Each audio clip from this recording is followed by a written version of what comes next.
सुप्रभात बच्चों। मियां नसरुद्दीन संस्मरण और उसके कुछ अंश आपने पढ़ लिए हैं। अब उसी में आगे यहाँ से शुरू करते हैं। मीर साहिब ने सिर हिलाया, मियाँ अभी लौट के आते हैं तो बतावेंगे। तो मीर साहिब कौन थे? एक व्यक्ति थे जो मियां नसरुद्दीन की दुकान के सामने से गुजर रहे थे।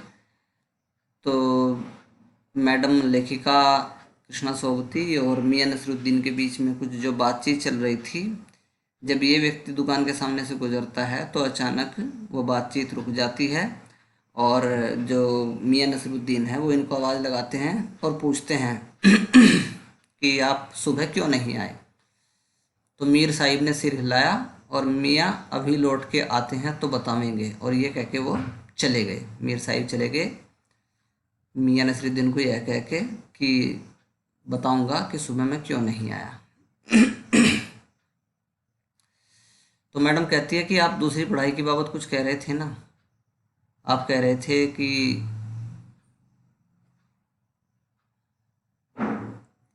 मैं बता दूंगा आपको, दूसरी भी एक पढ़ाई होती है। तो उन्होंने ऐसे सिर हिलाया मानो कि सुकरात हों। सुकरात जैसे दार्शनिक के साथ में तुलना की गई है लेखिका के द्वारा उनकी। तो वो दूसरी तरह की पढ़ाई भी बताता है कि न कच्ची में बैठा बच्चा अगर न पक्की में बैठा, न दूसरी में बैठा और तीसरी क्लास में जा बैठा, तो सवाल वाजिब बनता है कि उन तीन जमातों का क्या हुआ उन तीन क्लासों का। अपना ख्याल था कि मियां नसरुद्दीन नान भाई अपनी बात का निचोड़ भी निकालेंगे, पर वे हम ही पर दागते रहे कि नहीं नहीं, मैं आपसे पूछ रहा हूँ कि उन तीन क्लासों का क्या हुआ, आप बताइए। तो मैडम कहती है कि मुझे क्या पता क्या हुआ तीन क्लासों का। इस बार शाही नान भाई मियाँ कल्लन के पोते अपने बचे खुचे दांतों के साथ खिलखिला के हंस दिए और कहने लगे कि मेरा मतलब साफ है। साफ नहीं है तो सुनो, साफ कर देता हूँ। जरा सी देर को मान लीजिए, हम बर्तन धोना ना सीखते, हम भट्टी बनाना ना सीखते, भट्टी को आंच देना ना सीखते, यानी अगर हम बेसिक काम ये ना सीखते नान भाई के, तो क्या हम सीधे सीधे नान भाई का हुनर सीख जाते? मियां नसरुद्दीन ने हमारी ओर कुछ ऐसे देखा मानो कि उन्हें हमसे जवाब पाना हो। फिर बड़े ही मंजे अंदाज में उन्होंने कहा, कहने का मतलब साहिब यह है कि तालीम की तालीम भी बड़ी चीज़ होती है। तो मैडम कहती है कि हाँ, मैं इस बात को मानती हूँ। तो यहाँ तक बच्चों आपका हो गया था। अब पृष्ठ संख्या 26 से हम शुरू करते हैं। मियां नसरुद्दीन जोश में आ गए और कहने लगे, हमने न लगाया होता खोमचा तो आज क्या यहाँ बैठे होते। आज हम इस पक्की दुकान पे बैठे हैं तो उसके लिए भी हमने स्ट्रगल किया है, संघर्ष किया है। हमने शुरुआत में खोमचा लगाया है, कच्ची दुकान लगाई है, ठेला लगाया है। मियाँ को खोमचे वाले दिनों में भटकते देख हमने बात का रुख मोड़ा। मैडम को लगने लगा कि ये आदमी बदबना तो है ही, अब खोमचे की बात न बताने लगे लंबी चौड़ी। तो कहने लगी, आपने ख़ानदानी नानबाई होने का जिक्र किया था। तो कहती है कि ख़ानदानी नानबाई हैं आप जैसा कोई और भी ख़ानदानी नानबाई है क्या यहाँ पर? मियाँ ने घूरा और कहने लगे, बहुतेरे बहुत हैं नानबाई यहाँ, पर ख़ानदानी नहीं, हमारे जैसे ख़ानदानी नहीं है। सुनिए, दिमाग में चक्कर काट गई है एक बात। हमारे बुज़ुर्गों से बादशाह सलामत ने यूँ कहा, मियाँ नानबाई कोई नई चीज़ खिला सकते हो। तो कहता है कि एक बात मेरे दिमाग में आई है। चलो ठीक है, तुमने जिक्र किया ख़ानदानी होने का तो मेरे दिमाग में भी याद आई है बात। हमारे जो बुज़ुर्ग थे वो बादशाह सलामत के यहाँ काम किया करते थे, और एक बार बादशाह सलामत ने उनसे कहा कि भाई मियाँ नानबाई कोई नई चीज़ खिला सकते हो, यानी कोई नई चीज़ बना के खिलाओ। ये सवाल किसने किया? बादशाह ने उनके बुज़ुर्ग से, जो उनके यहाँ बादशाह के यहाँ काम करते थे। तो हमारे बुज़ुर्ग ने कहा, हुक्म कीजिए जहाँ पन्ना, क्या खाना चाहते हैं आप, किस चीज़ की तबीयत है, किस चीज़ को मन कर रहा है। तो बादशाह सलामत ने फरमाया, कहा, आदेश दिया, कोई ऐसी चीज़ बनाओ जो न आग से पके न पानी से बने। तो ऐसी चीज़ बना के खिलाओ जिसमें आग और पानी का कोई काम ही ना हो। तो नानबाई के काम में ऐसी कोई चीज़ नहीं होती जो बिना आग और बिना पानी के बन जाए। दो ये अनिवार्य चीज़ होते हैं बेकरी की, कि बिना आग बिना पानी के नहीं बन सकता कुछ भी बेकरी में। तो मैडम का कुतूहल बढ़ा, आश्चर्य बढ़ा, लगने लगा कि शायद बताएंगे। तो उन्होंने पूछा, क्या उनसे बनी ऐसी चीज़? आपके पूर्वजों ने ऐसी चीज़ बना के खिलाई क्या बादशाह सबको? तो कहते हैं क्यों ना बनती साहिब, अरे ये भी कुछ बात है, बनी वो चीज़। और बादशाह सलामत ने खूब खाई और खूब सराही। बादशाह जी ने उस चीज़ को खूब छक के खाया और खूब हमारे पूर्वजों की तारीफ भी करी। लगा हमारा आना कुछ रंग लाया चाहता है। अब लेखिका को लगने लगा कि अब शायद मेरे आने का फ़ायदा मिलने वाला है, क्योंकि आज मैं उस डिश को सीख के जाऊंगी जो नान भाई बिना आग और बिना पानी के बना सकता है। इसलिए बेसब्री से पूछती हैं उनसे, वह पकवान क्या था? कोई खासी चीज़ होगी, कोई साधारण चीज़ तो हो नहीं सकती। क्या था वो पकवान जिसमें ना तो पानी की जरूरत पड़ी ना आग की? तो मियाँ कुछ देर सोच में खोए रहे, क्योंकि उन्होंने क्या किया था, बड़बोलेपन में वो बोल गए थे। आदमी होता ना, कभी कभी आदमी कुछ फालतू बोलने वाला होता है, लेकिन जब प्रैक्टिकल तौर पे उससे कहा जाता है तब वो निरुत्तर हो जाता है। तो काफ़ी देर तक तो सोच में खोए रहे। मैडम को लगा पकवान पर रोशनी डालने को है कि नसीरुद्दीन साहिब बड़ी रुखाई से बोले, यह हम न बताएंगे। क्यों? तुम्हें क्यों बताएं?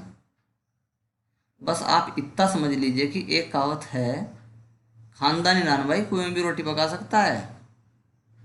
मैडम, खानदानी नान भाइयों के बारे में कहावत है कि वो कुएं के अंदर भी रोटी पका सकता है जहाँ ऑक्सीजन नहीं होती।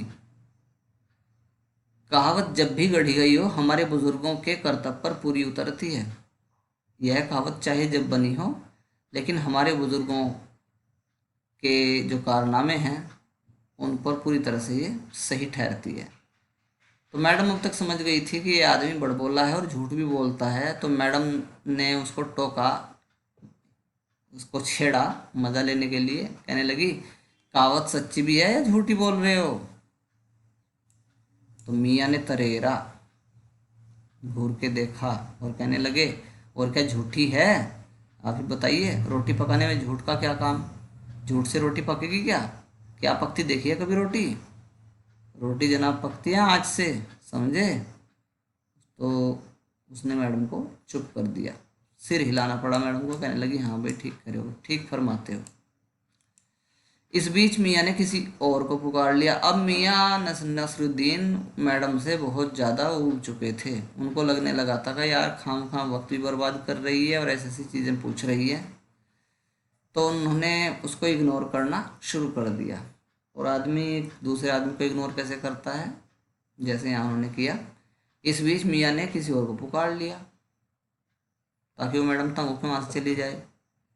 कहने लगे, मियाँ रहमत, इस वक्त किधर को?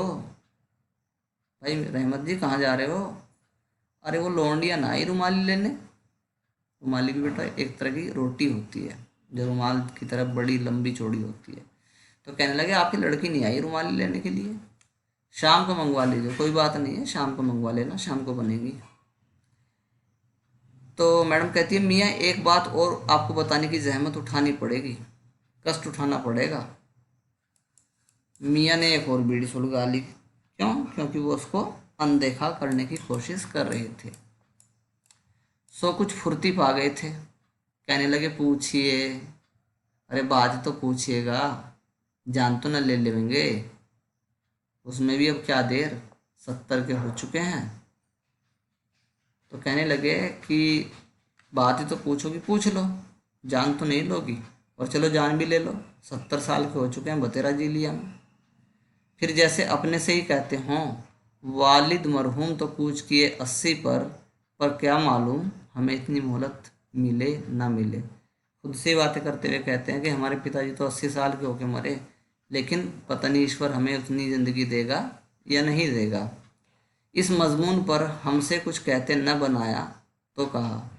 अब इस विषय पर कोई जवाब मैडम के पास में नहीं था। कुछ ऐसी बात होती है।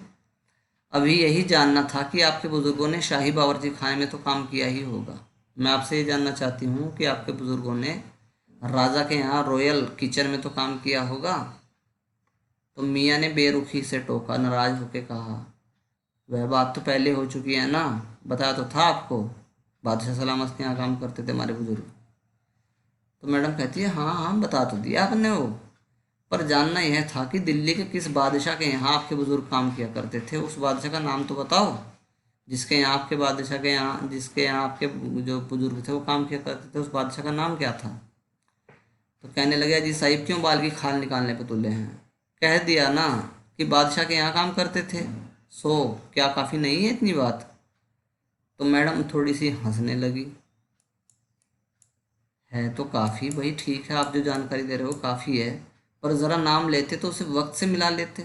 वक्त से मतलब आइडिया ले लेते कि कब की बात है, क्योंकि हिस्ट्री मैंने भी पढ़ी है, मैं भी जानती हूँ कि कौन सा बादशाह कब से कब तक बादशाह बना रहा दिल्ली का। तो ज़रा आप बता देते कि कौन से बादशाह के यहाँ, तो मैं थोड़ा आइडिया ले लेती कि कब की बात है।